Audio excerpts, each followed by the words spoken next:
Well, the BBC's Kamala Dumor in Abuja says there is a long record of political competition between the north and south. Kamala Dumor there in Abuja.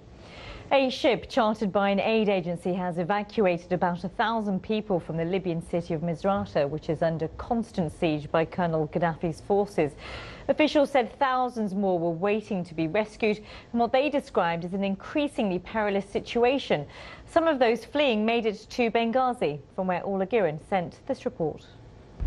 The United Nations says the Libyan government has promised aid workers access to areas under its control, but it hasn't guaranteed to stop the fighting. Our UN correspondent Barbara Plett is in New York. Barbara Plett there. Dozens of people have been wounded in the Yemeni city of Hudaydah in clashes between security personnel and anti-government protesters. The security forces have fired shots at hundreds of protesters who gathered overnight in the city of Homs. You're with BBC News, still ahead.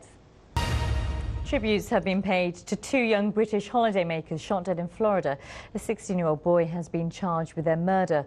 You're watching BBC News. I'm Babita Sharma. The headlines. In a move aimed at breathing new life into the communist system, the Cuban government says it will allow people to buy and sell their homes for the first time in nearly 50 years.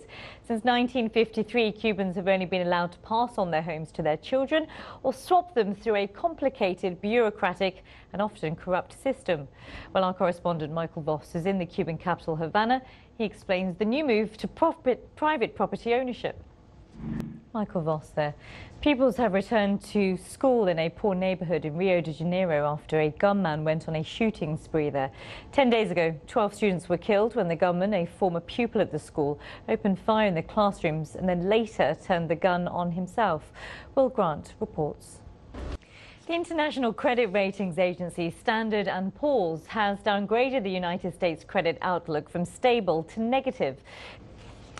Sir Tim Berners-Lee, the British scientist credited with inventing the World Wide Web, is warning that the freedom of the internet is being put at risk by the demands of big business. He told the BBC that companies which want to control the traffic online could make it less free and open than he had originally intended.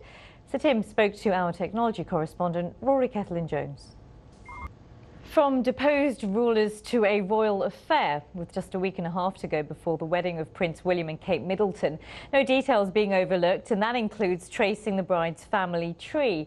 In just 3 generations, the Middleton family has gone from a mining village to the royal palace. The BBC's royal correspondent Nicholas Witchell has a closer look at the journey, and a warning, this piece does contain some flash photography.